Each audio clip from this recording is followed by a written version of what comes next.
So, guys, as the others are joining, do anyone has anything to say, especially for yesterday's session? Like any special feedback for us? Although we had already shared the feedback form.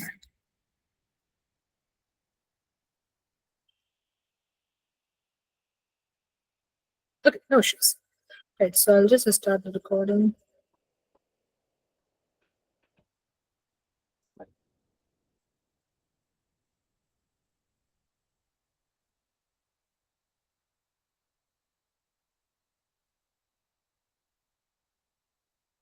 Can anyone hear me? Yes, Gav, you are audible. Okay, thank you.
Yep, organizers, I'm here and probably we'll wait for another 2-3 minutes for everyone to join.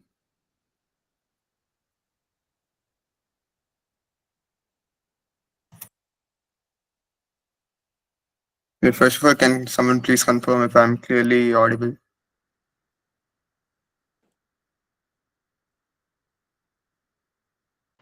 Yes. Okay, thank you.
Uh, does anyone have any idea approximately how many people are attending this meet and should we wait on them? Or Around 60 There are people. 45 people. There are 45 people in this meeting. No, yesterday I think there were 50, 55. There's supposed to be 60 around people in the meeting. So we're missing around 15 more people. So okay, fine. We'll wait for 2 or 3 more minutes. By the time resolve your network issues if you have any, and get a notebook so that you can note down.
Yeah, I guess we'll start enough of waiting.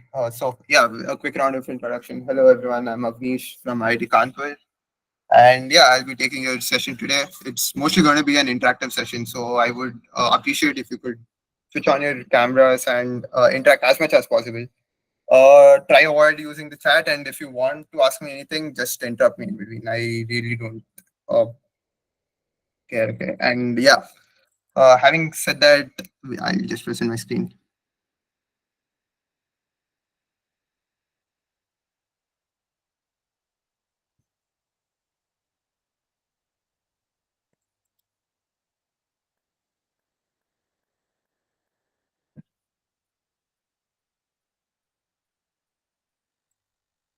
Yeah, could someone please confirm if my screen is visible? Yes, sir, the screen is Yes, it is visible. visible. It's visible. Yes, Uh, sir. thank you. Yeah. So today we are going to be dealing with characterization, framing, and mechanization, right? So quickly, yeah, this is what we are doing today. What are we going to learn under characterization? First, we are going to learn what is characterization, why is it important, and what are the things that you should actually characterize, and what is a good way to characterize. And some we'll discuss about some methods to improve your characterization. Then a few tips. After that, we'll discuss about rebutting characterization, and then we'll discuss a lot of examples. After that, we'll deal with mechanization, and yeah, that's gonna be it for today's session. Let's go straight. What is characterization? Speaking very technically, characterizations are parts of your speech where you are describing different actors or different contexts in order to make your arguments more plausible or more relevant. Uh, it's not actually giving out the arguments that you have actually planned for the debate, right? It's just laying out a setting, a framework where you are going to discuss how the given condition looks like, how are the people in that region behaving, and so on, right? It's like whether you're the you're debating in a developed country or developing country? Are you debating in a background which is highly religious, or are you debating in a liberal society? All these come under your characterization, right? So can you give an example so I can understand characterization? Sure. We have a lot of examples coming after this. Yeah, just wait for around 2 more minutes, right? Uh, what are so these are basically the premise on which you build your arguments on, right? Okay, and let us think of an example right away. Okay, one example I could think of is uh, as a developing country in India, this house prefers to divert funds from higher education institutes to primary education institutions, right? So, okay, I heard someone raise their hand. Do you have to ask anything? Okay, if you want to ask anything, just interrupt. I'm fine with it. And taking this example, right? Okay, I see someone has raised a hand. Do you want to ask anything? Excuse me, sir. Uh-huh. Yes, sir. So this is Shreya. This side, I have a doubt. That is characterization basically like if we are like the first speaker or something. So we basically have to like give explain what we are saying in a wider context. That is what characterization is basically like. I didn't really get it. Actually. That's what I'm coming to it, right? If you take the motion, this house in a country like India would divert funds from a higher education institute to primary education. So, as side government, what do you need to do? You have to justify why it is probably worth to spend more on primary education, and why higher education is not as important as primary education. So for doing this, you're going to dig into the mindset of people itself, right? You're going to probably tell that India is a developing country, and that's important. That is because we don't have the world class infrastructure, but it's not also like we are outright poor. But what we actually want to achieve is to get there, to become a developed country, right? And for these reasons, we believe primary education should be important for so and so reasons. These reasons that you are going to tell is your actual argument, but the basic stage that you have set, which is which the picture of a developed country you're painting, like telling what is important in a developed country, which probably people don't care about in a developed country, is the characterization part, right? It's basically okay. I have wait. Yeah, it is the battleground that you set for the debate, right? So, and you generally do this in the first speech, but the times you do it in the first speech, but situation may demand you to do it in the second and the third speech also. Now, did you get what characterization is? Any questions? So basically, the first speaker has the responsibility to characterize and get the premise setting ready for the debate and the reasons. Yes, that's exactly right. But then, even though the first speaker has to do it, it's not only limited to the first speaker, no, because you might suggest a certain characterization. Say, I would say in a developing country like India, the basic literacy rate is much more important than the rate of development of the technology, right? This is what you as a first speaker might want to tell me, but opposition can always come and tell, no, you're wrong for so and so reasons. Technological growth is much more important for so and so reasons. And so people will believe that this is so.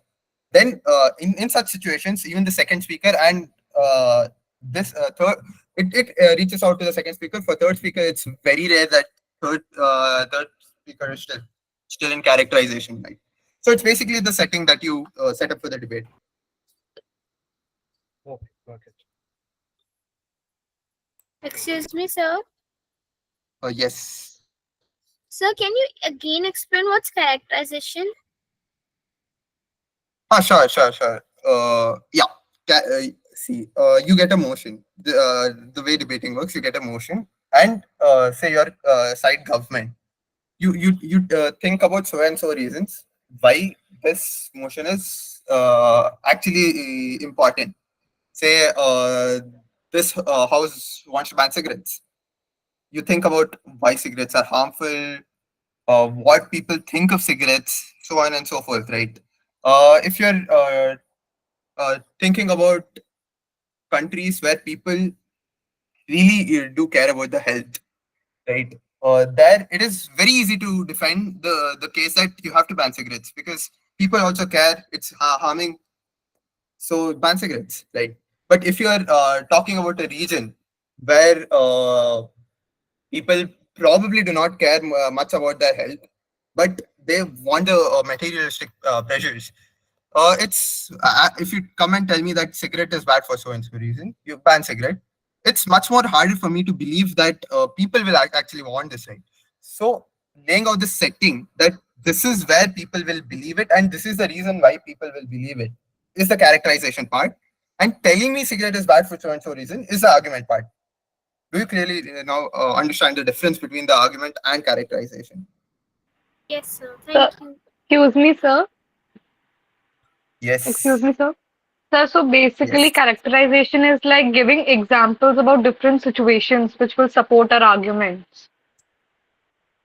Uh, it's more about the logic. Why you're to support your arguments. Logic. Example, yes. Examples are always appreciated, but you cannot rely on examples alone to be your entire characterization.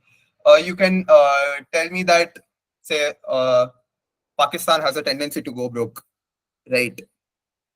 And you can explain because they have poor policy making, they have poor decision makers, and so on, right? And you can give me an example historically at these points of time they have gone broke, right? That's a good characterization.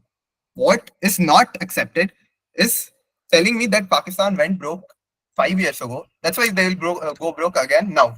That's not acceptable. So always you have to have the logic, and to support the logic, you have to give. It's preferred to give me an example, although it's not compulsory to give me an example.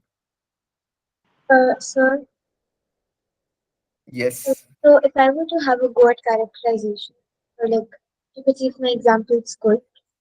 So if I were to talk about drug abuse, and the motion is that this house is for banning drugs, right? So Uh huh. someone who is like government, they would were for the motion, they'd say they would characterize drugs as something that's bad for your health, that causes a lot of harm. Whereas someone who's against the motion would characterize drugs or something is something that's also boosting the economy in certain regions of the world. Uh, More than that, this would become the major chunk of your argument, right? The thing to put it more specifically, it would be more like people think ducks are bad because of so and so reason, and people in this region are likely to believe this because of so and so reasons, and people think ducks drive the economy for so and so reasons, and that's why people are probably for ducks, right? This is like setting out the basic mindset of people, so that next when you are done with the characterization, you can actually come in and tell me what how is banning drugs gonna help it, right? So this is what Okay. characterization is. Excuse me, sir. Yes. Sir, just so that I've summed it up correctly, characterization is the most convincing statement based on the reality of the world and backed up with reasons, right? Yes, this is a good way to put it forth. Although, sometimes you might not get a picture of a real world. Sometimes you might deal with a hypothetical world where the motion tells you Yes. to deal with worlds where if the world have had been in such a manner, then what? So in such situations, you just draw analogies in the current world. So probably in that world also, if X happens in this world, X probably also happens in that world. This is what characterization is. Uh, Excuse me, sir. Yes. A few more questions and then probably one or two, and then we'll move ahead because things will get clearer as you go on forward. Yeah. Excuse me, sir. Yes. Yes. Yes, sir. So basically, in characterization, as you said, it's like defining and clarifying the terms and all. So if for like, so like basically, I'm getting a bit confused. If I in my debate while I'm speaking, if I like have utter a very difficult word, do I have to like clarify the meaning of it? Key elements, as Uh, you said. we'll come to that. We'll come to that. That's exactly what's there in like 2 slides later. So Sir, I had a moving. question. Okay, fine. This is probably the last question I would take before moving forward. Yeah, we'll come to questions later. Yeah. Characterization is basically like, for example, you give an example to a judge, or you give an example, so you need to elicitate upon that example. Uh, I wouldn't tell that it's equivalent to giving an example, right? It's basically you give a logic and understanding of how world works, right? Okay, And so to it's a support your logical logic, explanation. It's a logical explanation. yes, of how the world works, and to better convince the judge that what I'm speaking is not absolutely nonsense. It actually does happen. It's recommended to give example, although it's not necessary. It's good to give example. So basically, it's a logical explanation of the mindset of people on the motion and setting the bedrock for the arguments, and also giving some examples to just. Yes, that's absolutely right. And we'll look at it in a little more detailed sense here. Like, okay, so first of all, we had a lot of discussion about what exactly is characterization. Why is it important? First, fulfill your burdens efficiently. Uh, do I assume that you all know what the meaning of burdens is in context of debating?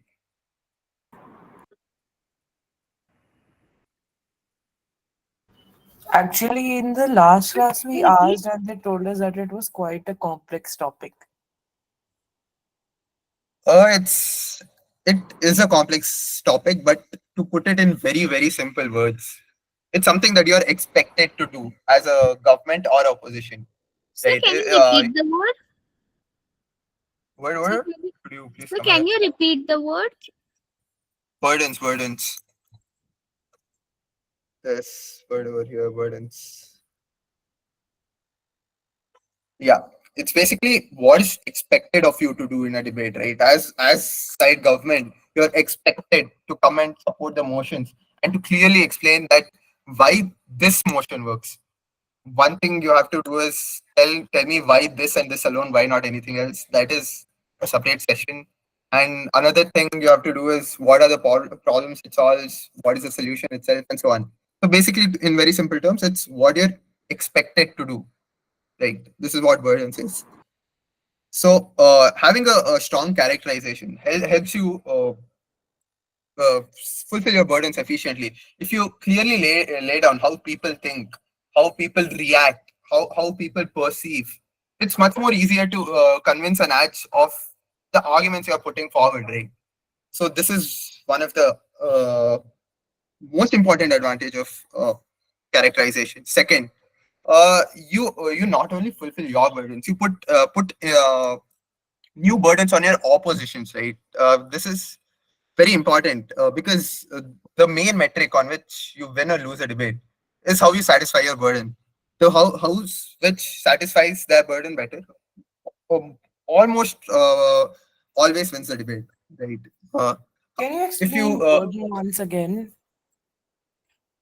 yeah, uh, I could go on and on about burdens for like a session, but today our main goal is characterization. To put it in a very simple terms, it is burdens is something that you have that is expected of you to do, and you have to do it to win the debate, right? If you don't fulfill your burden, basically you have done nothing in the debate and you lose the debate. This is what burden is.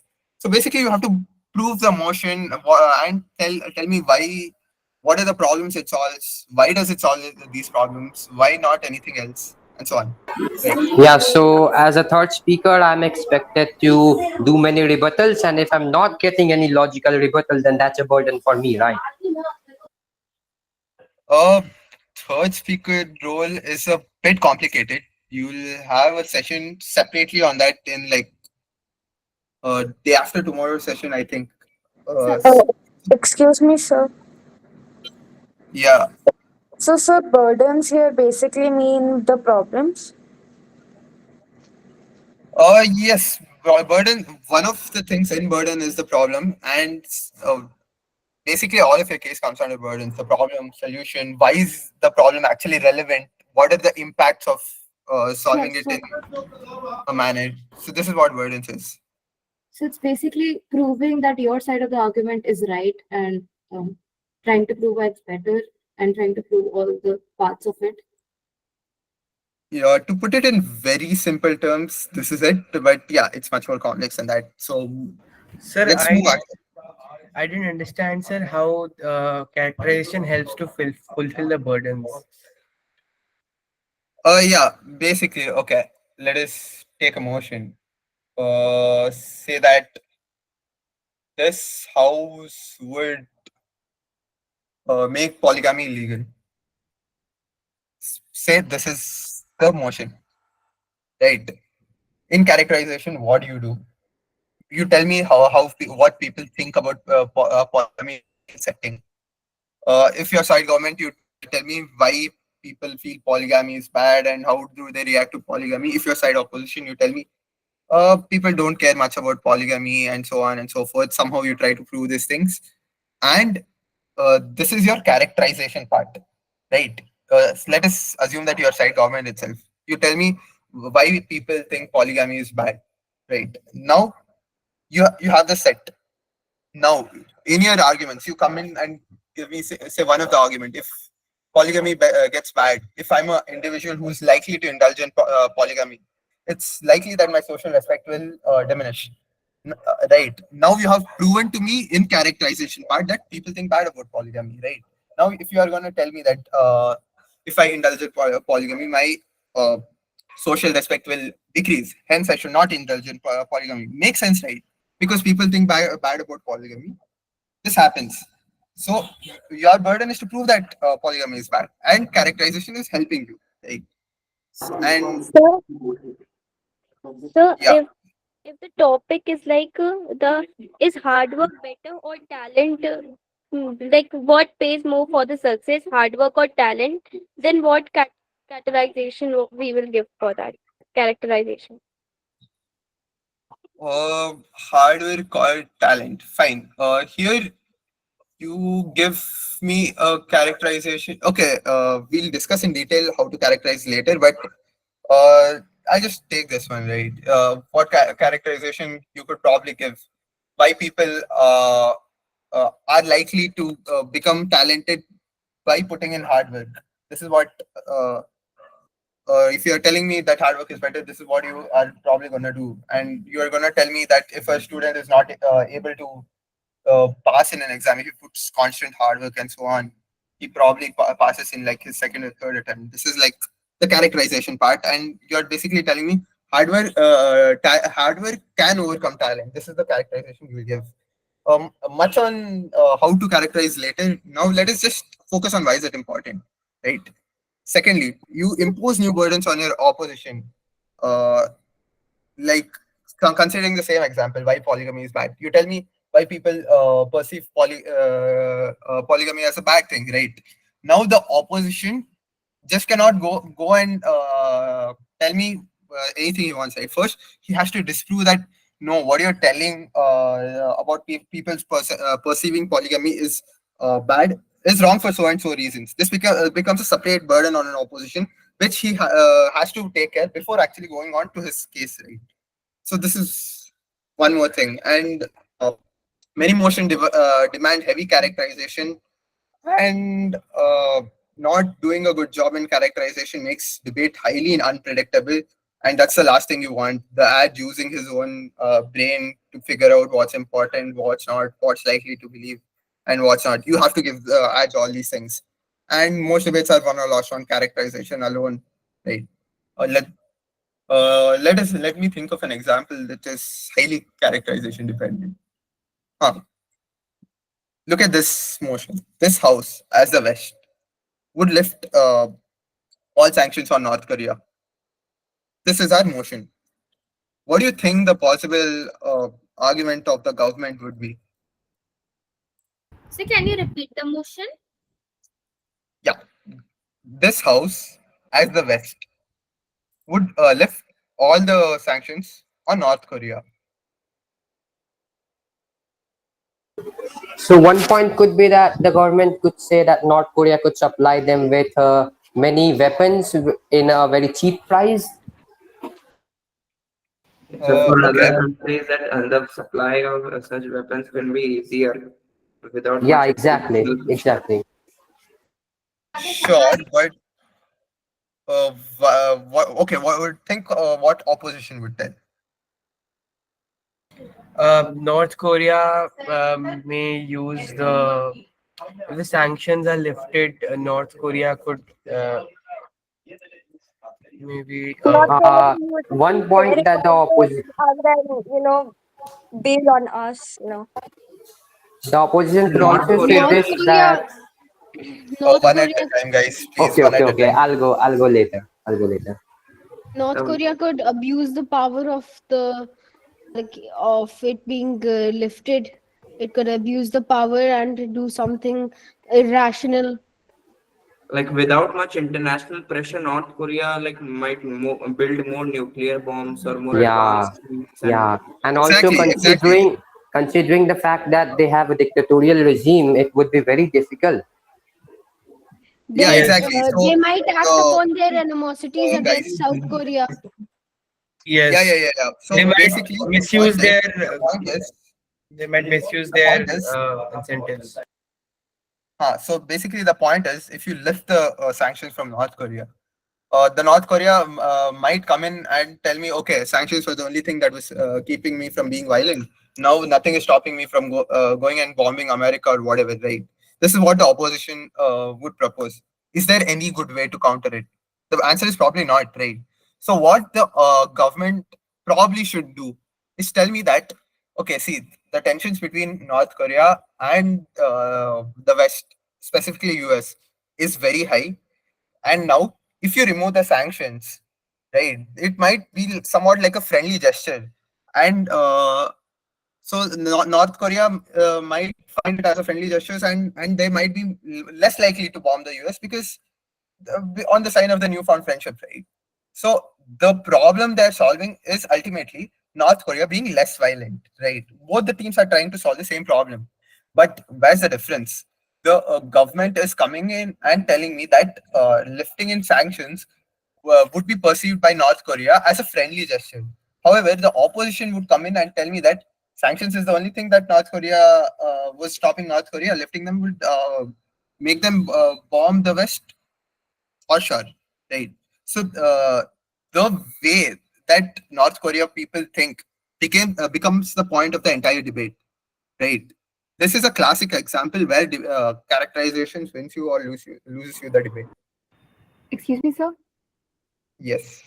So I was wondering if the citizens of North Korea can be used as an example. That the people would be influenced and be happy to govern their ways as the democratic principles.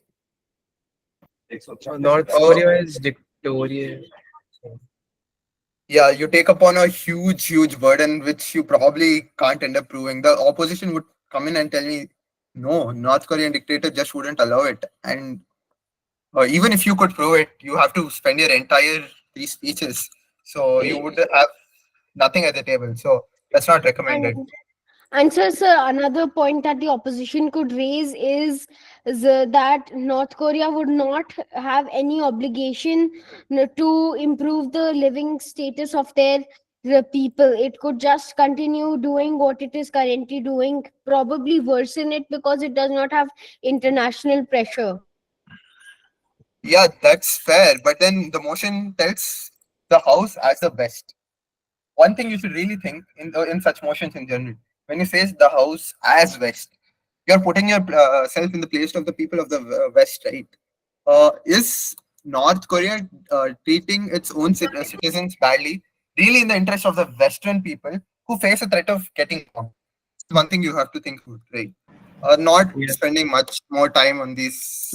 Let's go further. We have a lot of things to cover today. What to characterize and what not to characterize. Fine.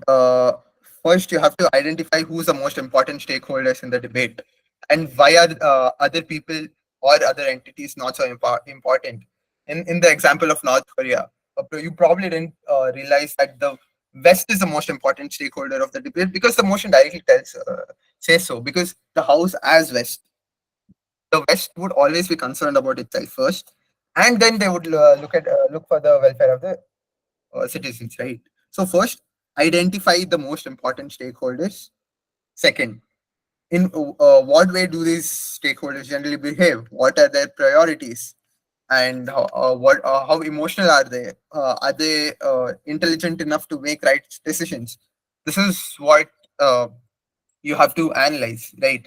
If you take a general example, say uh, people believe that young children should be sent to school rather than to labor, right? Or take any educated background, people would definitely agree with this statement, right? But if you take a very rural area where a family is struggling with their economic conditions, even though primary education is something that's good, right? People don't understand it, and people do not actually think this way, right? So, assuming that all the stakeholders is I think the best way is also wrong, right? You have to take the specific region and think about how these specific set of people think, and you have to clearly explain all this to the adjudicator. That goes without saying. And yeah, you have to also identify words that phrases and phrases in the motions which you may feel is very important, or words and phrases which are open-ended, open to a lot of interpretation. Example is given right here. This house would actively work towards increasing female representation in the decision-making level of corporates. Here, notice the word actively, right? Since this word is mentioned, you have to give me a mechanism, a characterization, such that you would put in active. Please tell what stakeholders really are. Stakeholders are people who are affected by the debate. That's it. Nothing more than that. Stakeholder are peoples which are. Who are affected by doing something or not doing something. So, for Oh, example, in okay. this motion, it would be the females who are stakeholders. Females are one of the stakeholders. The other stakeholders is the company in general. How if you put more and more increase the female representation in the uh, business giants, even the companies would be affected in some way, right? So they also become the stakeholders. So, there can be multiple stakeholders. Uh, there are usually multiple stakeholders. It's very, very rare that you have a single stakeholder.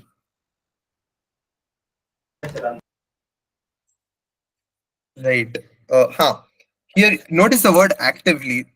So, the House would actively work towards increasing female representation. If there was no word, if the actively was missing, it would be just work towards increasing female representation. And you could come in and tell me that uh, House would work by holding campaigns, by holding rallies, by asking the companies to actually do so, right? Since there is the word actively, you are obligated to tell me that some very harsh measures. Say the government will make it compulsory for corporates to have, so otherwise they won't be allowed to operate. Right. So these are some important words that you have to identify and clearly characterize, and tell the ads why they are important and what is the thing that what are the implication of these words. And second one, this THO is this house objects, right? The narrative that parents should sacrifice themselves for their children. Uh, do you think there is an open-ended word here? Sacrifice, because we're not sure Sacrifice. what sacrifice exactly means. It can be death or economical sacrifices. Exactly. Sacrifice is highly open-ended. It can be uh, as say severe as telling that if a family is very very poor, the parent would probably go on fast for multiple days just to feed the child, or it can be as simple as uh, the family would not go on a outing, say to a restaurant or a movie, leaving the child alone, right? So sacrifice can mean multiple things. So you have to think and identify defining in what way suits your case the most and do so, right? These are the things to characterize. Let's go on how to characterize. Sir, I have a doubt. Uh, Sure, doubt. Yes, sir. Sir, I wanted to ask. You said we have to explain these words which are open-ended or either important. So, is it better for us to beneficial for us to add such words in the motion? Because for explaining, we'll have to take out we lose on time. So, is it beneficial for us to add these words, such words in the motion, or shall we try to avoid them? Your emotions is something that which is not in your hand, something that the tournament gives you. So, uh, let's go on how to characterize. This is the most important part, by the way. So, yeah, first actor characterization. Actor characterization mainly deals with your stakeholders, right? Identify the people or group of people who are concerned by the arguments you are going to produce. Yeah, we discussed about this. Explain why they believe in certain ideologies by providing facts, trends, intuition pumps. We'll discuss about intuition pumps in detail later. Incentives or the general perception of such communities. Do this in such a way that it directly serves your case. For example, the House believes that taxation should be increased. Who are being benefited the most? So, economically backward people. These people become your most vulnerable stakeholder. Tell why is it important to them, right? Then, if there exists a certain group of people who you think will definitely be harmed by your case, but are still present in the setting you have provided, try explaining why these people have at least some compensation and why they're probably not the most important stakeholders. Same motion. This house believes that taxation should be increased. Rich people are obviously not happy with that, right? But you cannot just tell me that rich people are not there in a country, right? That's something you cannot do, and you can never tell me that rich people are going to be happy if you increase tax. So what you can probably do is tell me that in developing economies, the number of poor people is much larger than the number of rich people, and a little more help towards the poor people means they are getting 3 meals a day, they're getting proper food, they're getting proper shelter, and so on. They are However, being converted to human capital formation. exactly. That in turn becomes a benefit for the rich people because you have more employable people. You find good resources. However, this does not fully justify you taxing rich people even more, right? So, what you have to be mainly focused on is for the poor people. This is life changing. However, for the rich people, it's something that instead of buying a Lamborghini, I'll sell it for a BMW, right? So this is how it works. And next, motion characterization. This mainly deals with the important words and the open-ended things as we discussed, right? Identify and explain words in the motion that invoke specific burdens on you actively, as we discussed, and such that. This will be pretty clear in debates. You need not even practice it. It will be pretty clear in motions. Just think what would the motion be drastically different if these words are being removed, and you'll be able to identify them pretty easily. Then identify and explain words in the motion which may have multiple interpretation and input in such a we discussed this. And yeah, in some policy motions, you may also define certain regulations that will be placed during its implementations. This part is very important, right? Let's do it with the example that is given. This house would allow students greater autonomy in their education.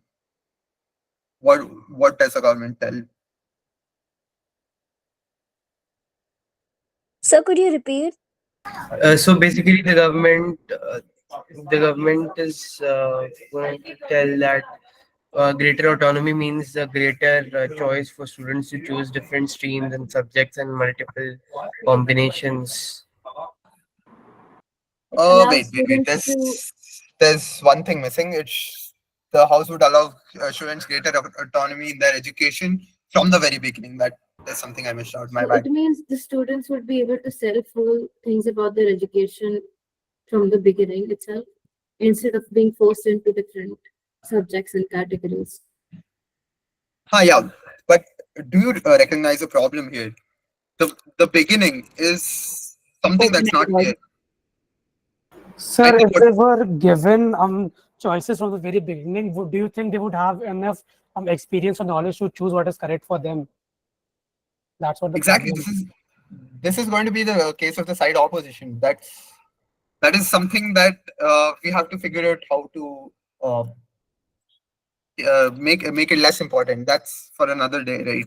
But when you let me just show you what's the potential harm of characterization if you don't do it in a very good manner, right? The beginning is subjective, right? If I don't talk anything about it, side opposition might come in and tell me beginning might be when the child is 5 year old, when he knows nothing about a subject. So asking him to choose is like literally asking him to roll a dice and do something. And Right. he's a child, so he'll follow what his parents would say. So that's indirectly the He same can thing. he can either be manipulated by his parents or else he So can just choose he can easy easily subjects. be influenced by people. Exactly. When you don't have a proper and strong characterization, the opposition will come and attack you on so many fronts. What the government could rather do? Yes, the house would allow students greater autonomy from the beginning, but this beginning is not for applicable for a 5 or 6 year old child. It is applicable for a child who is in say fifth or sixth grade. In the current scenario, it is happening for people who are in UGs, right? So in the new world, it would happen for people who are in fifth or sixth grade.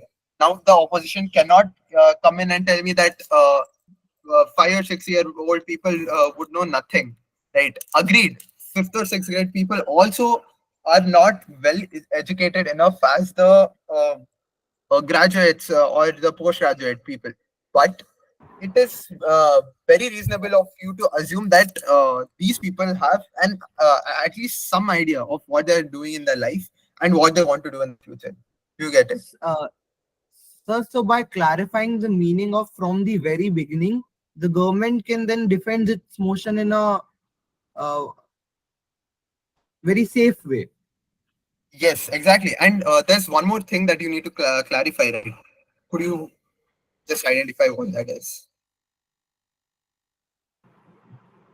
We have to also clarify what is the present autonomy in their education.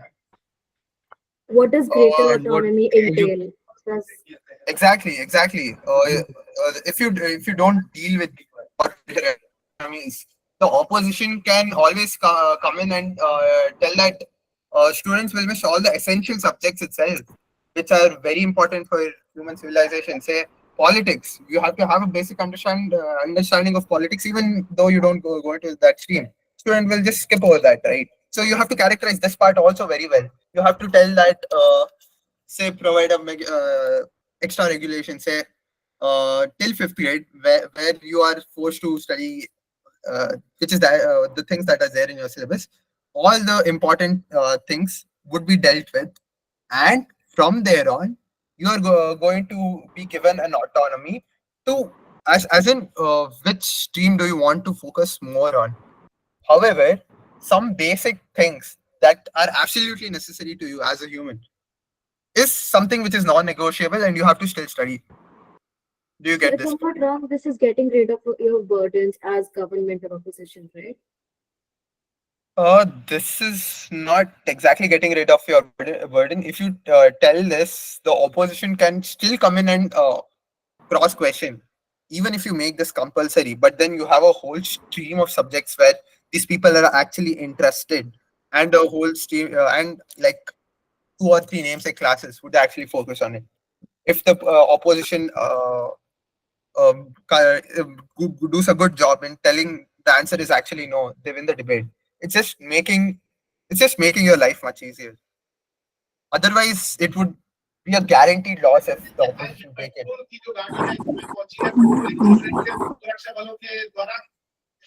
Uh, does someone want to say something? But as team opposition, you're not compelled to accept the definition of the government, right? So if referring to the particular example that we just talked about, the example about the beginning, Vagera.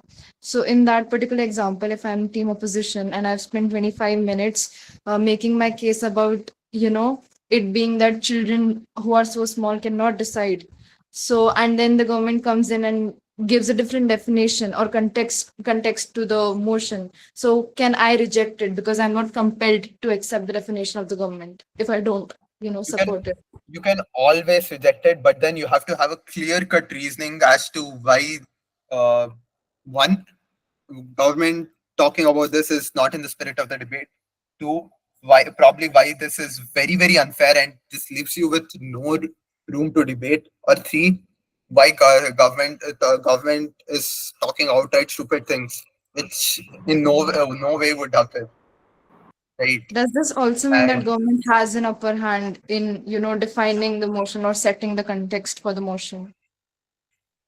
no, this doesn't actually, because opposition can also give a counter characterization and tell the adjudicator why they should actually believe the opposition and not the government, right? The adjudicator in the end would end up listening to the case which is more compelling and which seems more just and more realistic, right? So, That's what good characterization does. It makes your case sound more realistic. so if like the motion says from the beginning, the opposition can always like define beginning as like, for example, Google says the point in time or space at which something begins. So you can always argue that education begins in from nursery. So can that be an argument? But then, do you feel it's fair on the part of government? The government have anything to debate upon? It leaves the government no room to debate.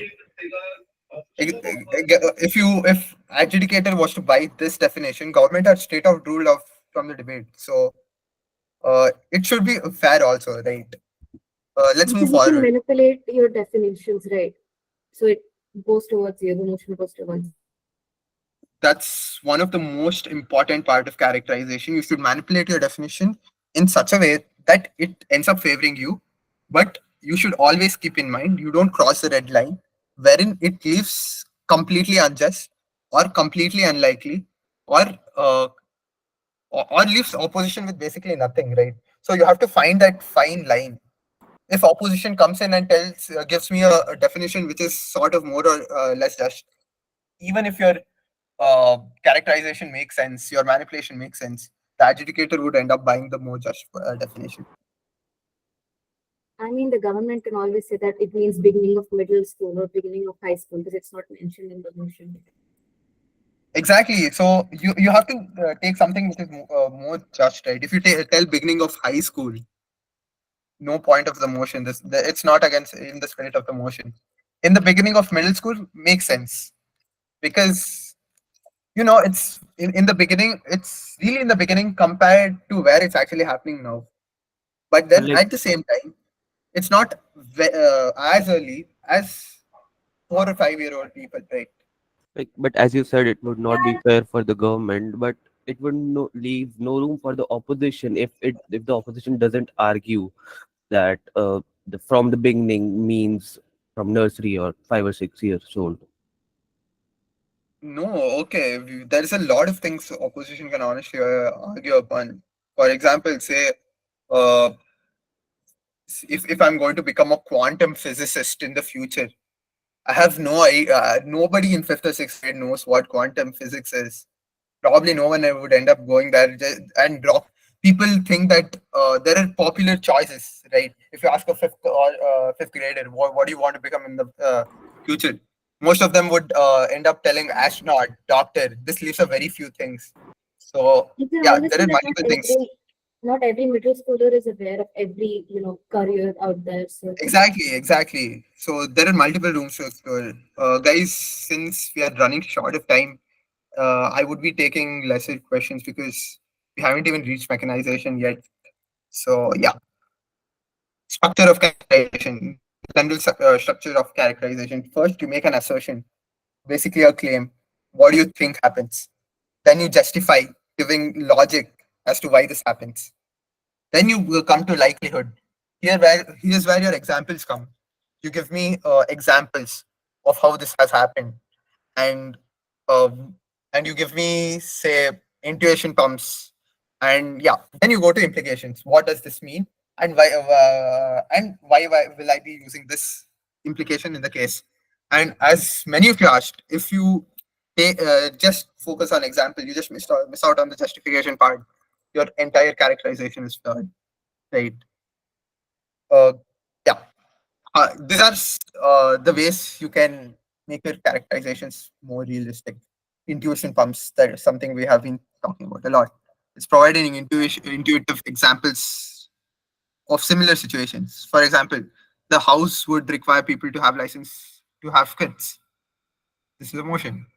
Uh, what is the first thing that comes to your mind when you hear the word license?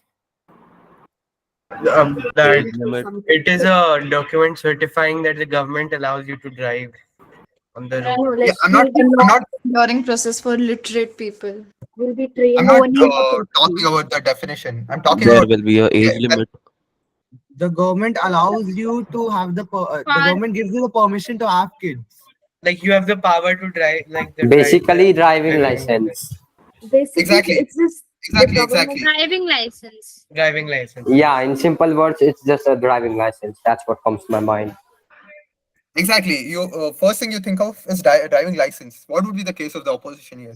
You can easily see that the opposition would argue that some people would be rejected of an opportunity to have kids, right?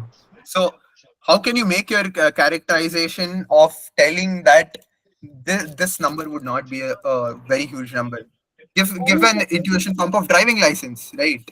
No, to get a driving license, you need not be say Max Verstappen or Lewis Hamilton.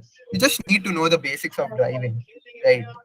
And that's why it's not that hard to get. Similarly, to get a license to have kids, you need not be like caretaker number one. It's just that you just need not be a psychopath or And like should whatever, know a little right? bit about parenting. Basically, the point is, do you get The what intuition government is? the government I can have say like just like the government can say just like in a driving license test, the person who wants to get a license should have some basic abilities that he qualifies to have kids. People exactly can also argue that they can be bribed. Like in driving licenses, a lot of times people bribe to get a driving license. fine. All those things are fine, but Also, sir, you need to also get the the basic opposition could things. argue about the conditions for the basic qualities that one might possess. They may be discriminating some cultural ethnicity. I mean, that's what. Even even if the opposition tries to argue, you can just tell it's not realistic because if all these were possible, it should have been possible with driving licenses also. Clearly, you're not seeing it happen, right? This is how an intuition pump works. You take something that you see in your day-to-day life and you try to apply the same thing to something which is abstract, right? You get the idea of how intuition pumps work, don't you? Yes. Yeah. Going ahead. Examples. Examples are mainly used to increase the likelihood of your claims. Again, note that your examples are no way a replacement for the justification. Justification has to be there, right? Examples are just to highlight the importance of why your justification actually makes sense and why you're not uttering some crazy shit. Next, the why breakdown. This is not something you'll probably hear. It's just a good strategy, right? When you're moving from an assertion and you're struggling to find a justification, just start asking why. Say an assertion is a soldier is ready to die for the country. Why? Because they are Patriotic. they have a high sense of nationalism. Why? Because they are trained in such a way. Why? You take this cycle of why until you reach a very fundamental assumption, right? Like He the believes he the has fundamental. some major duties to his nation because the nature nation is where he was nurtured and he grew. Yes. So basically, you ask these whys until you reach something very basic, which cannot be debated at all. Like killing people is bad, right? So ask these whys until reach something very fundamental. Poor technique, storytelling. Just put your place in, put yourself in place of the actor and narrate a story of what are the difficulties he faces, just to give the adds an idea of just to give an empathetic connect, right? So So you these are stay thorough. Sorry. So you stay thorough so that your opposition isn't able to question you later. sorry, could you please come again? I'm saying so. While giving your points, you stay thorough so that your opposition isn't able to question you later regarding something. Or the opposition always have the liberty to question you and disprove you also. That's why it is highly recommended to make your case clear cut so that the opposition is just not able to find any flaw, right? And speaking of storytelling, what's how storytelling looks like? Say this house would uh, increase the quota of disabled people in government jobs. You can tell a story of a person who's born without his hands and how people have discriminated against him, how people have called him names, and now he's not even able to find a job. Just do Can you realize the connect that you're getting of can you please the harsh? explain again how the why breakdown would help the government or the opposition? Why breakdown is not something that you do explicitly in your speech. It's something that you use in your prep time, right? If you're finding a difficulty in from to justify your sentence, just ask a series of why until you reach a very acceptable axiom or something. So we mentioned that fundamental answer in our speech. I mean, this is not something, again, not you do explicitly in your speech. This is just to increase your preparation efficiency to All right. characterize. So, yeah, by the way, is it okay if I extend the session by like 10-15 minutes? Yes. Yeah, it's all right, no problem. Sir, I wanted to ask, using the why breakdown, do you have to mention the uh, cycle of reasoning in the speech, or can we just straight away go to the fundamental reason? No. You have to clearly show the logical links. You cannot tell that, again, this example we took, a soldier is ready to die for his country. You cannot just tell me that because he loves his country, he's ready to die for it. Even I love my country, but I won't probably die, right? You have to go through the entire logic. Okay, got it. Yes. Next, a few tips.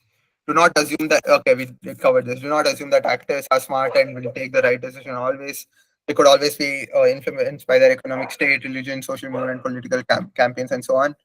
At the same time, at the same time, do not even assume that they're extremely numb and they don't have an idea of what's going around, uh, and would just listen to anything that anyone says, right? And avoid over characterizing, right?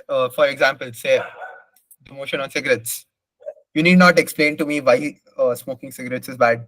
It's something that everyone knows, right? That is something that the opposition cannot and will not question. Also, another example, say there is a civil war in a country, and this house believes that China should interfere to negotiate ceasefire. Right here, the government might frame a case like China would intervene, get a ceasefire because in the long run they want to exploit this country economically to make it to have a puppet ruler and so on. Because China is like that evil country, right?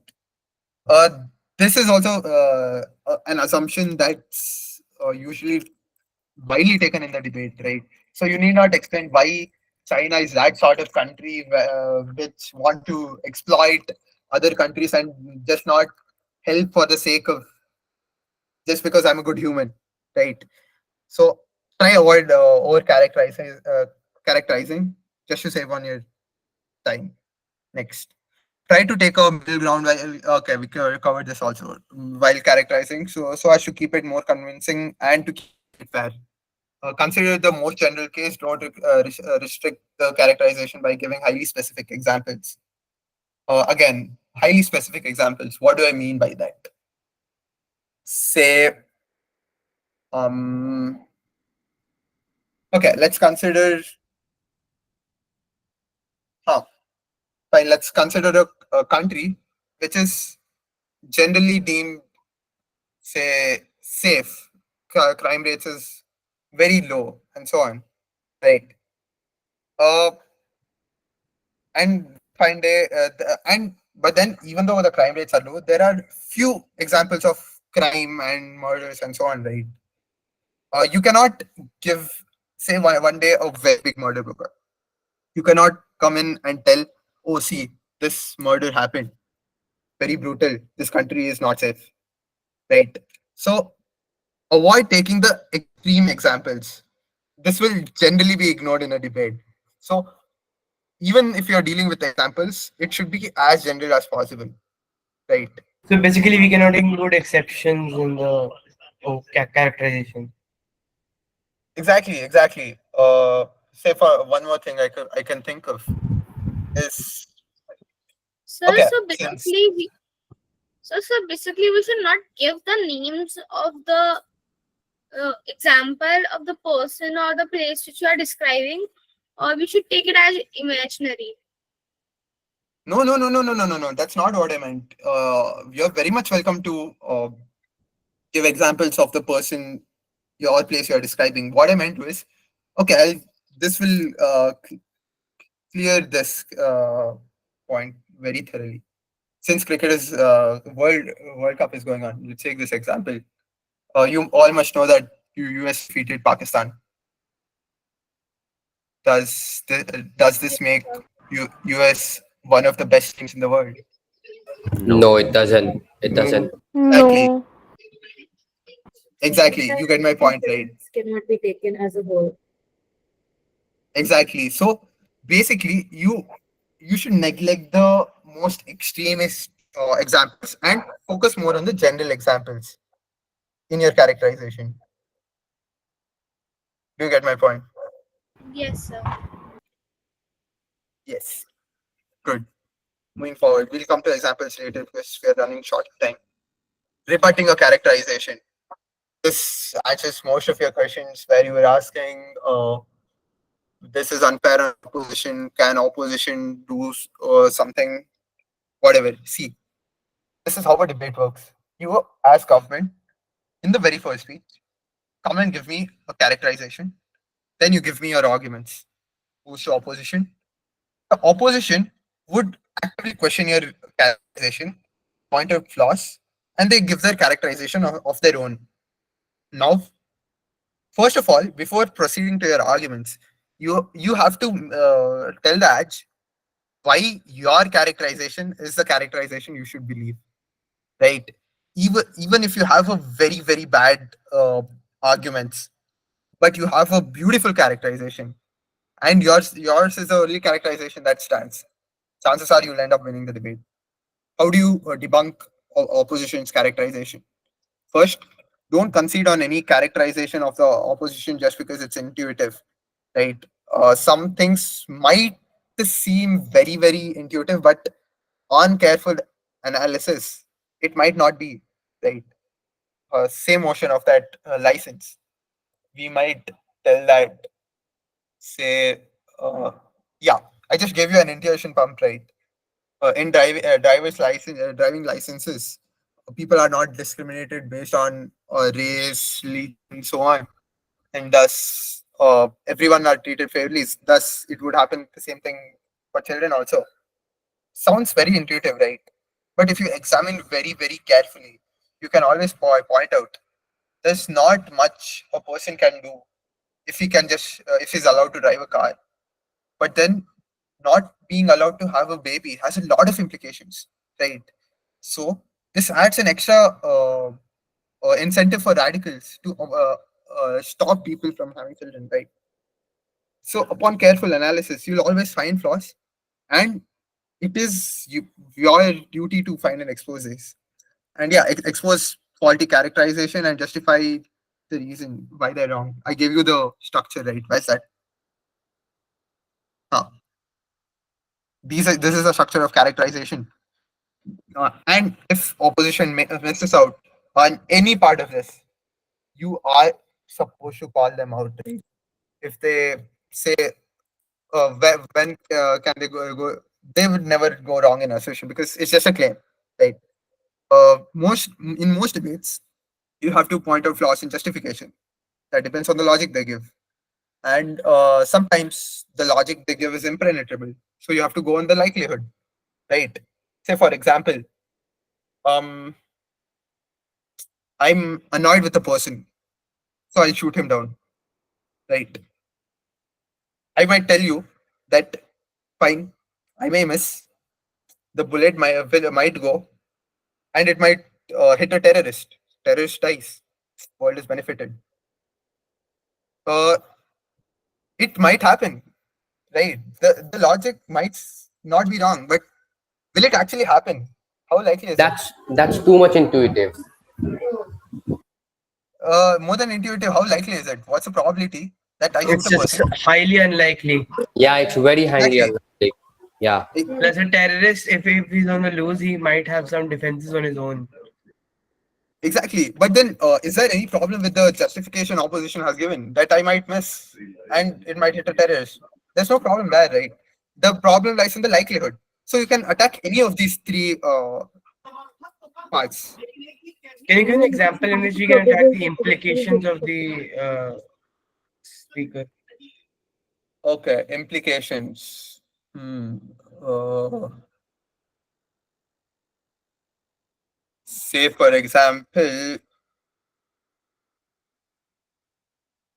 fine. Yeah, we were discussing drugs. There's drug money. Economies are okay. We'll consider the financial crisis itself. There is because of drug money, US was able to get out of financial crisis. Justification, correct. Likelihood, yes, it happened. And the opposition might come in and tell. So this implies drugs is a very beneficial thing, and people should actively consume drugs. Does this implication make sense? No. No, it Exactly. doesn't. No, it doesn't. Exactly. Yeah. And question the characterization in the way you question any of their arguments, obviously.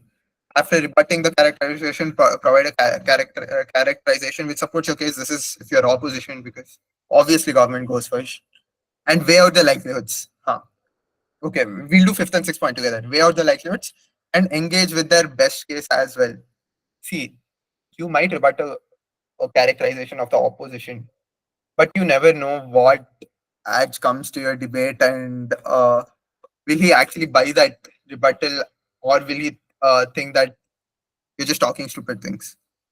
Just to be on the safer side, rebut the characterizations, then just in a minor segment of your speech, assume that the opposition's characterization is true. Then tell me what your case looks like. Again, this should not be the major section of your speech. This should be a minor section of your speech, just to be sure that the ad doesn't do something crazy, right? And also tell me Yeah, the likelihoods. If the opposition gives a characterization, at least try telling me that, okay, if you claim that a set of people think in this way, opposition come and tell me that a different set of people think in this way, or the same set of people think in this way, rather. Both of them might be true, right? Sometimes both of them might not be something completely different. Say, for example, uh, say donations. You might come in and tell me that people donate because they care about others. Opposition might come in and tell me that people donate because they want a good social stature, because everyone will appreciate them, that this person is very charitable. Both of them are true, but in such cases, you have to uh, analyze which characterization is true for most people, and you have to show this to the judge. Right? This is what I mean by weighing out the likelihood. Do you get what I tell you? After this, we'll be moving to mechanizations. Yes, yes. You weren't audible. Could you please come again? Yes, we got it. Wait, someone was asking something. No, sir, we were saying you understood. Sure, fine. Now we'll be going on to mechanization. Mechanization is something that is not entirely exclusive of characterization. It's like a subset to characterization itself. What is it? Just a technical definition. It's a chain of statements interconnecting your characterization to the impacts. Right? You give me a characterization. What's characterization? A setting, as we discussed. Then you move on to arguments. Mechanization is just telling me, give it the setting, why this will lead the implementing the motion leads to a solution, and what is the benefit of the solution. This is what mechanization is. It's basically the main half of your argument, right? Yeah, try to establish a cause effect relationship. Yeah, that's what you do in debates. And yeah, since debates are highly subjective, mechanization might not necessarily establish the absolute truth, but seeks to prove the strong likelihood. This, in other words, what we call is flag polling. This is a session by itself, which would be taken later. Next, this is something So that could you explain mechanization again, how it links the arguments to the characterization? I'll explain in this slide. It would become more clear. If you have any doubts after that, you can ask. Right. This is basic. This is the structure of an argument. Is something that you have to do even more in detail, but mechanization involves the structure of it demands a little understanding of a structure of an argument, and that's why I'll do it very briefly. Right. When you're constructing an argument, what are you doing? Essentially addressing a problem. So first part is obviously identifying the problem. Part two, your problem might not always be very problematic. Say, for example, this house would allow immigrants to vote, immigrant workers to vote. Your problem would be representation of the immigrant population, right? But then, upon careful analysis, yeah, this is definitely a problem, right? But then, upon careful examination, is representation something that the immigrant population needs, or is it money and a better livelihood itself, right? So even though it's a problem, it's not a problematic problem. Do you get what I say? Yes, sir. Exactly. And yeah, this is the problem that you first need to identify. Next, you explain the solution of this problem and how implementing the motion would uh, be the solution. This explanation how implementing the motion would be a solution is called a mechanism. The process of the entire mechanism is mechanization. That's it. Do you understand now? So basically, it is you're trying to explain how you using the motion you're able to solve the problem that is there. Yeah, that's mechanization in very simple terms. And So your third, voice cut in the last part. Can you repeat? wait, am I clearly audible? Yeah, now you are, but it broke. Yeah. So yeah, that is briefly what mechanization is, right? And your third and one of the most important part is impacting.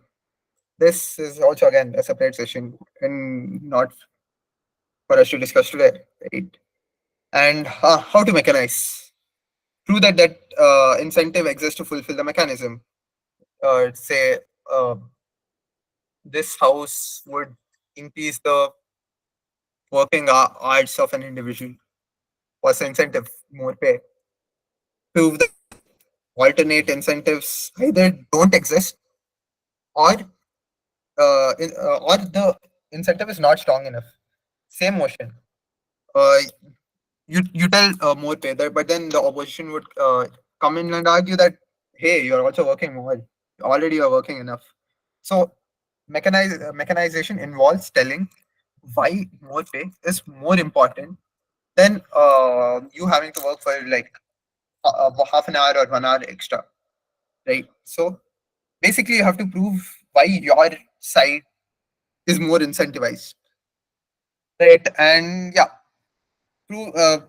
Yeah, once this incentive exists, tell me what are the. You basically find the solution. Just tell me what are the benefits of the solution. This is how you close your case. Benefits of your solution, and yeah, prove non-existence of alternative outcomes. Yeah, non-existence of alternative outcomes is like say same motion increases the working time of individuals for more pay. You now what is the most likely alternative for higher pay? Just increase the pay just like that, without making people work even more. Does it sound reasonable? Provide them with better skill,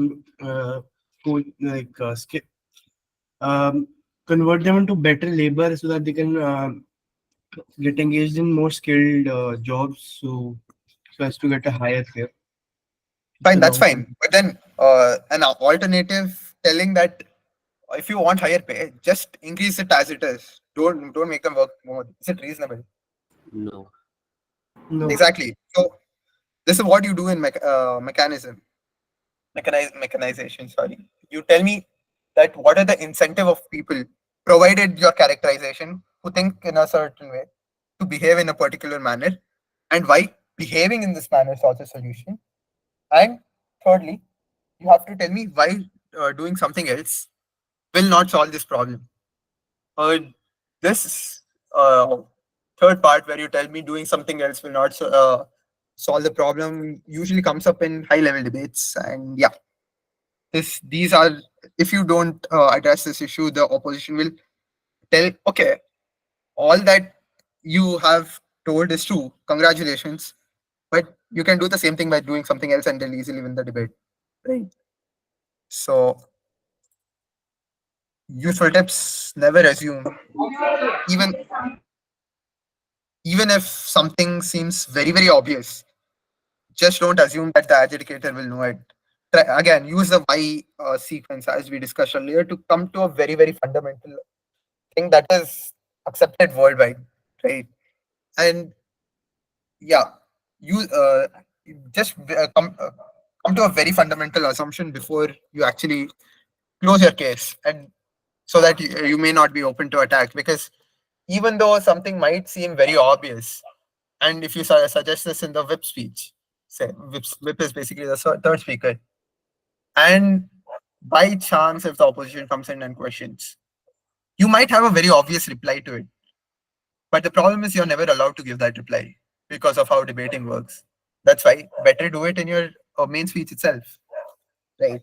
Then yeah, this next thing involves mainly in how to make a strong mechanization.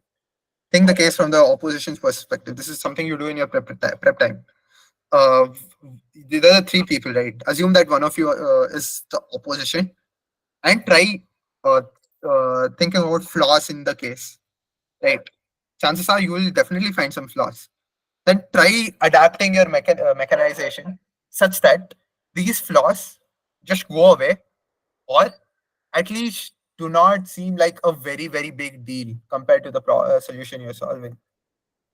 This is how you build strong characterizations. I mean, mechanization. Yeah, this is a gist of characterization and mechanizations. Now we'll be doing some examples. Yeah, any questions before that?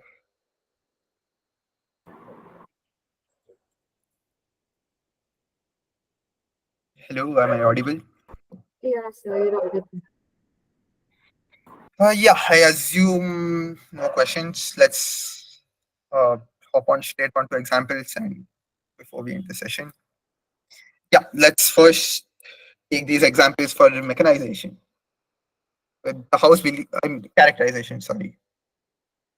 Take 2 minutes. Think about the first motion. Assume your side government and just think about the characterization of the world itself. Don't think about the arguments that you're going to produce. Just think about how would it be advantageous to paint the picture of the world itself.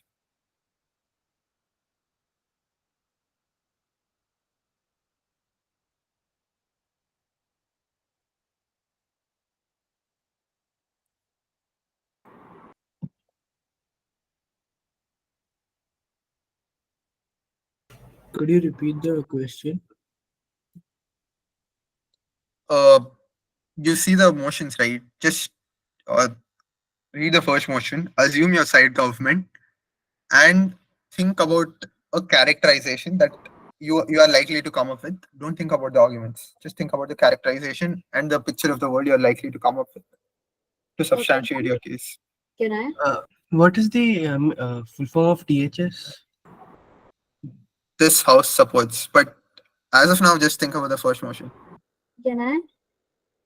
Yeah, sure. So like as the government, you can like create a characterization of, for example, farmers, right? Or like rural areas, where if people don't go to primary education, they won't be like enthusiastic to go forward to higher education because they haven't been educated primarily. So you can like give a characterization that if rural people start getting educated in the primary levels, they'll be more encouraged to go higher to higher educations themselves. So instead of like Fair. Yeah. Try following this format that's here. Tell me what's your assertion, what's the justification, what's the likelihood, and what's implications. Could I give a shot? Sir, can you show the question again? Actually, I got disconnected. Yeah, sure. Thank you, sir. Okay, could I give a shot? Sure. So similar to what she just said, my assertion would be that, of course, funds should be diverted from the higher education to the primary education. This would be, again, I would characterize it because primary education is more important, or at least that's what people believe, especially because people send, in countries like India, people at least send their children for the primary education. And many people often don't complete their higher education. So it's more important that our funds are diverted to primary education. Yeah, that was a good explanation. But try focusing on what's the current status of higher education itself, and what's the current status of primary Well, education. I wanted to ask what exactly do we include in the assertion part? Assertion is basically any claim that you're making. For example, let's just take the case that Like your friend suggested. that's basically restating the motion itself. No, it's not exactly restating the motion itself. She told that more people go to primary education. That's an assertion. Right? Take it out of context. Does it make sense? Everywhere and anywhere. No. You have to give me a justification that in India, there is a lot of economically weaker population, children of farmers, so on and so forth, which is what she did, and explained that why am I to believe that more people go to primary education than higher education. So anything, any claim, anything you randomly tell is an assertion. In this case, could we give any statistics like there are stats that show that most girls and boys in rural area drop out of school at a certain age, like we have read about it. So could we give this as a justification if we assert that primary education is more important? Or you could definitely give these examples, but not as justification, as the likelihood thing. So you can also say that children after the age, the parents will start making them work. But before that, children are doing nothing. So the parents will, be inclined to send them to primary education more than higher education, because when they grow up, the parents will need them for work. Sure, you can do that, but then, fine, you can do that. But then that Another again makes you open to many attacks. So can we say that primary education is the basis of the next higher education, and it is the thing that's ultimately required? Yeah, this is a very strong characterization. Meanwhile, people start thinking about the second motion. Can This we is like also a say very that? strong. Uh, Uh, can just a we minute, also? just a minute. Sure. Okay. Yeah, the That characterization. India's. This. Oh, I'm so sorry. I thought you told me to speak. Okay, you can speak. Sorry. Sure, no problem. This was actually a debate that I was adjudicating. Right, this was a characterization that came up. Uh, Primary education is definitely required for higher education, and people in country like India are having difficulty accessing primary education itself, because in remote areas there aren't well established schools and so on, right? And the quality of higher education itself is not as interesting and as impactful as in the high tech world.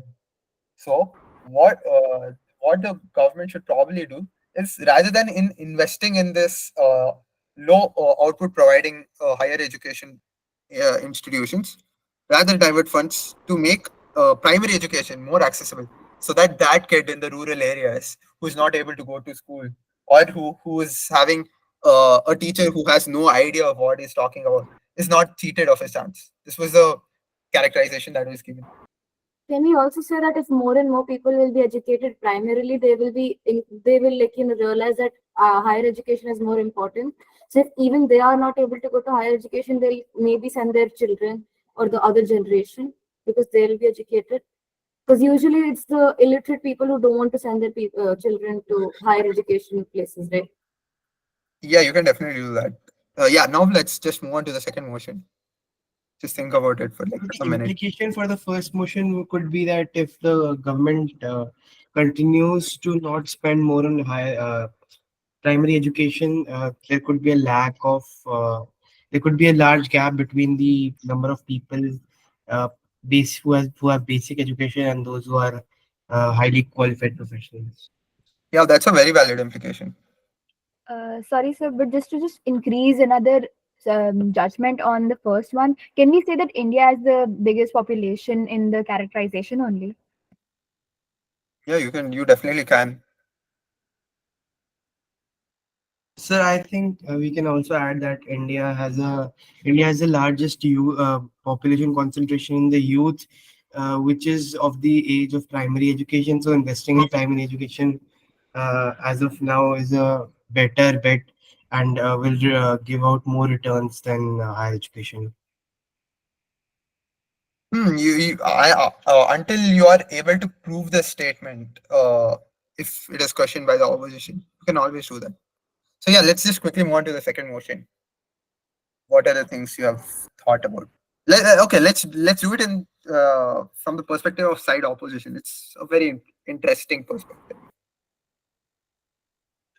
One argument from the opposition can be that people, a lot of people, like when they're underdeveloped or like developing countries, they don't really trust the local products of their country, because they believe that countries that have developed have better products. That's perfect. I And would there's one more. contextualize that. Mhm. I mean, you're supposed to, as government itself, you're supposed to contest everything told by the opposition, unless it is something incredibly well framed. That's another issue. But then there is no harm in telling that the perception of people is that countries with better technology have better products. Sir, I think one assertion could be that customers are more likely to go to a branded store if they are if they can afford. They are more likely to surely go to a branded store, which is basically maybe an MNC or a multinational brand than a local vendor, because of the high standards which the uh, commodity Media is has. propagating. Yeah, And yeah, that's one more thing. And one more thing could be like, say, the campaign is successful and people are highly incentivized to buy local products, then don't you think that the local international markets and the share of trade in the global economy of the country would decrease by a great quantity. Yeah, and buying local products will also increase their popularity. So then they And might hence end up getting international recognition. also yeah, also it could be that that's the inflow of technology and other advanced equipments to the country, which was earlier possible via the international brands coming in the countries, developing countries, would be stopped. Hence the interconnected and the advanced technology will not be able to reach the developing country. You can wait, also there's a say, problem with that. The thing is, when you make such a claim, the opposition will can always come in and tell, now that the sale of the international companies are falling, now they are incentivized much more to work harder, bring in superior products. Technological inflow would increase a lot. Don't you think that's a valid that the opposition so, movement would bring up? so you can also say that if the buy local campaign becomes really intense and people stop buying international products, that will cause the markets to like pull out, and a lot of people work for international companies, so that can indirectly cause a lot of S- uh, international companies to pull out of your country and lead to unemployment of a lot of people. That again is a very big burden you're taking upon yourself, because you tell me that international companies will pull out, but at the same time, the local companies are emerging.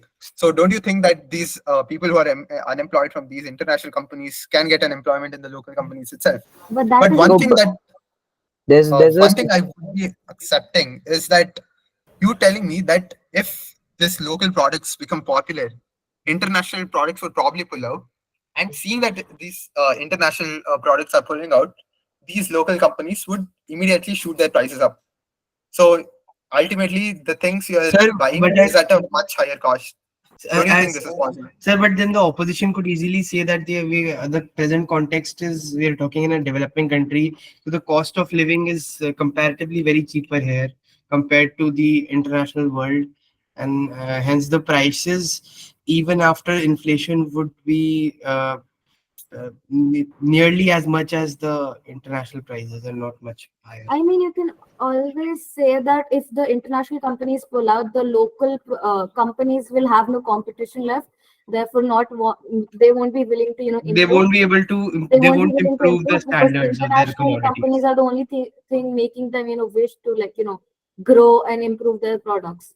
But if there's no And the competition, they won't. standards of their commodities will not their commodities will not be better.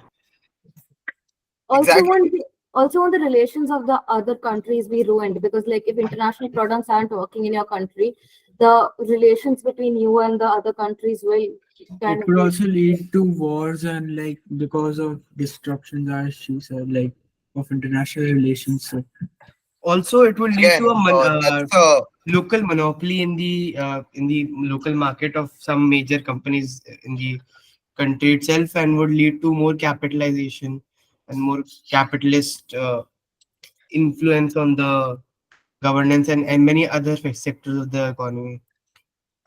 monopolization is something that I can buy, but then don't you think that the the point regarding disruption in geopolitics and wars happening is a little too far fetched, because uh, you are basically telling me you're incentivizing people to buy local products, and this would somehow irritate the leading party in the international firm or whatever, and they would cause a war on this. Don't you think this is a very huge War burden is that way you too put on far. wouldn't No, yourself? cause that's war. too much far-fetched. I mean, But That's it too wouldn't far-fetched. cause it wouldn't cause wars, but the It would international it will lead relations to would be monopolization of spoiled. the No, it can just disrupt the markets. country's relations. We can Like also argue that Exactly. globalization is very This important for people. disrupting countries' relation is one thing, but having wars on just that thing is completely too much far-fetched, right?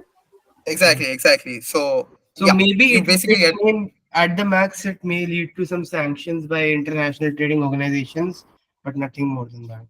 Only Yeah, I after think it could then cause after that, severe effects like hmm. social isolation and stuff. Like, for example, what happened in China, they decided to isolate themselves completely from world From the trade, rest of the world and trade. that's led to their economy just downgrading from then. Like, what they like built we on can India take was Uh-huh. a so different we thing, can Yeah. take but example of the that could time of definitely the happen, and it's Gandhiji more when they likely to happen with boycotted developing things. countries. So, And Yeah. also the foreign MNCs will think twice before investing again in the country.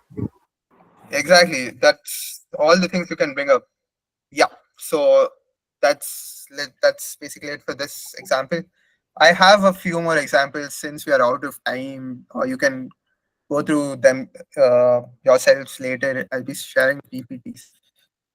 Let's quickly do an example for characterization. Wait, I think that since we don't have much time, I'll just be giving you an idea of how to characterize it. We won't be able to actively discuss because I haven't had my lunch. I suppose most of you also haven't. Just read the context slide and the motion ones, and I just give you an idea of what characterization and what mechanization looks like.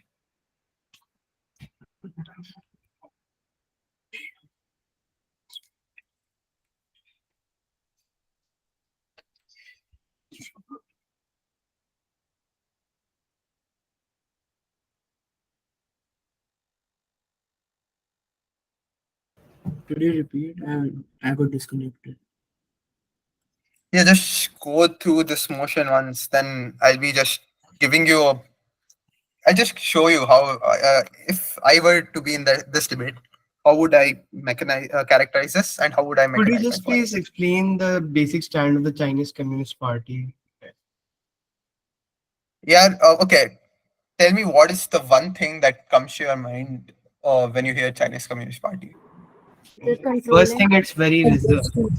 It's highly Exactly, conservative. exactly. Would any of you disagree with this? No. no. Yeah, I'll be concluding this session immediately after this example. So, yeah, just tell me once you all have just read the motion once. Yes, I've read. Yeah, we've read the motion. Yeah. So, yeah, what's a characterization I would go for, right? As the Chinese Communist Party is a party which is power hungry. It does not care much about the welfare of the people. I'm not telling it absolutely does not. But then when it comes to the question regarding uh, power and the welfare of people, it naturally chooses power. And it wants to instill a sense of belief that the leader of the Chinese Communist Party is the supreme leader, and China is the only country which is correct, and all the other countries are trying to downplay. This is what the characterization I would lay down. Right. And Confucianism is based on belief that human beings are essentially good. All those. Now, how would I mechanize my points? What's the problem I'm trying to identify? I would identify the problem as to increase the image of the Chinese Communist Party itself and its leader. How how would uh, how would reviving Confucianism help? So the Chinese Communist Party can active. China has lately the Communist Party has lately been known for uh, committing violations against human rights and so on. And Chinese people have begun to question this, right? The Chinese Communist Party by spreading this ideology, can spread a sense of remorse that okay, we were wrong, we have done something wrong, and now we are trying to make it better, right? This installs a sense of say what a goodwill in the people of China itself, and increases the uh, image of the Chinese Communist Party, and also all the things that Chinese call propaganda, be it censorship or anything else, which is being called out by the West. The Chinese Communist Party can always uh, blame these things as Western disturbances and so on, which is trying to corrupt the uh, good nature of a human, and thus paint itself uh, as a party which actually cares for the citizens, while it's actually hungry for power. Right. This is how I would characterize and mechanize this. Can you also say that it would mold the definitions and the uh, inferences from the words, like the meanings of the words, such that it is in their favor, and they mold it to cover up their wrongdoings, and also convict their enemies of any kind of like uh, frame their enemies. Yeah, you can actually make this your entire case, and it can be very. I actually don't think so. I mean, it depends on how well you prove it, and how does the opposition tries to disprove it.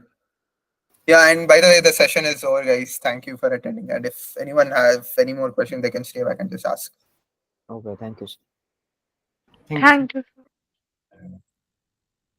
Yeah, hope you found it helpful. Yes, sir.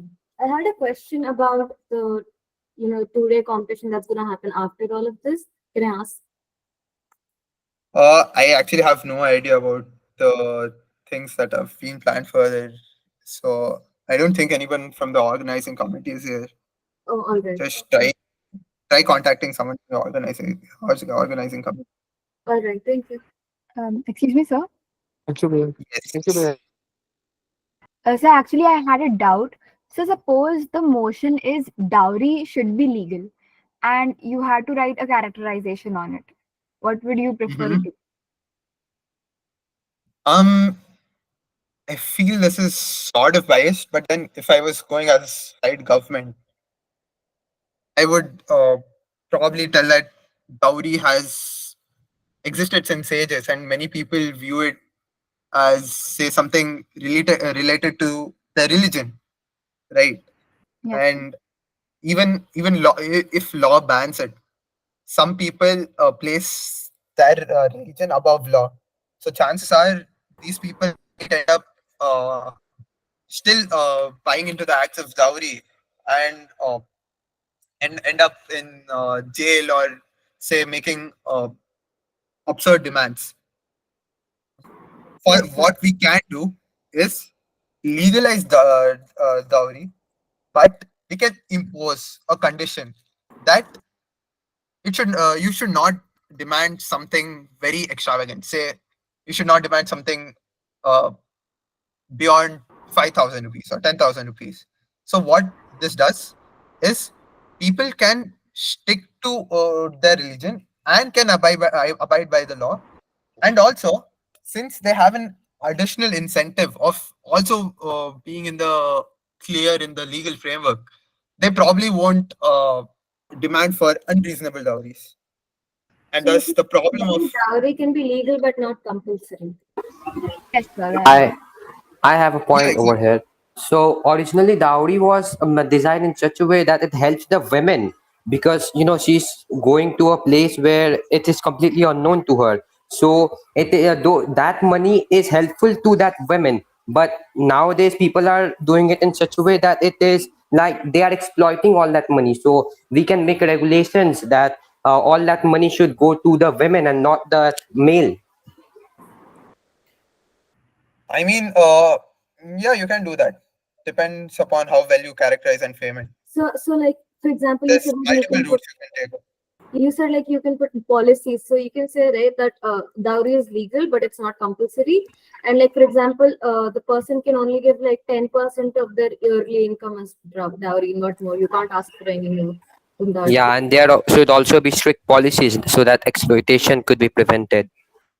Exactly. So what we are essentially trying to prove is now that you have illegalized dowry, since people see it as an essential part of religion, some people might still not care, and under the it might still happen, and people might demand exorbitant amounts, right? By legalizing it and regulating it, people will now at least not demand exorbitant amounts because they have a fear of getting arrested. But then, what's the difference? In the other paradigm, even though you have the fear of getting arrested, you have a feeling that you're going against your religion itself. But that feeling of being against your religion is gone in our paradigm. So the concept of abiding by law is increased, right? So even if not all people buy into it, even if like 10, 20 people buy into it, it's still a win-win. Yeah. Thank you, sir. Yeah, that's it. Any more questions, guys?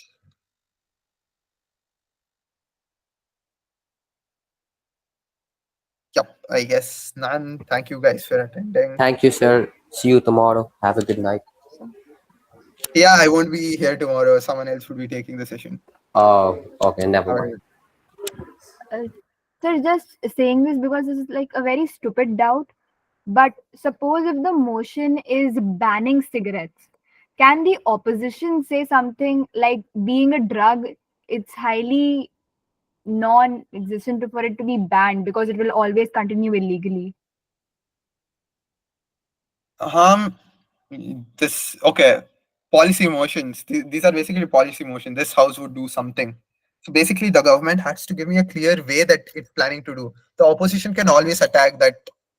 See, what you're doing, the thing that you want to achieve is good, but you'll never actually achieve it. So if you're able to prove me that it will still be done illegally, you have to have some other arguments also to tell me that why some people will not be happy with this, right? The point that you make that it will be done illegally can only minimize the impact of the government telling that cigarettes are bad for these people, right? You can never take away the fact that cigarettes are bad. That's something you can not do. So Can what you can do is minimize that impact by telling that cigarettes will be anyway be available illegally, and with that you have to have some other concrete case to win the debate. so do we get like real life examples like this happened illegally and Yeah, you can do that to support your claims. like for what else can we give in examples to support it? Like some Examples. yeah, like real life examples and See, first of all, examples is not something that is absolutely necessary. Examples is something that is good to give, and it's not always possible to give examples. But then here in this situation, you can always tell that dogs are banned, but then there are drug cartels that run illegally, as your friend mentioned. So can These, the case be for cigarette? sir, but these types of policies are only in Asian parliamentary debate, right? Wait, no. These are applicable for British parliamentary debate also, but and your life becomes much harder in British parliamentary debate because you only get two speeches, and if you're in the opening half, you don't get a say in the closing half. So Yes. you have to do this more carefully in the parliamentary system. At least in Asian parliamentary system, if you kind of do an okay job in the first speech, and the first speech of the opposition comes in and attacks it completely, you can still patch up and defend in your second speech. It's a one-to-one interaction in British parliamentary system. If you mess up, it's gone. It's much harder. Yes, sir. Yeah. With that, I guess to conclude the session. thank you. Thank you, sir. Thank you.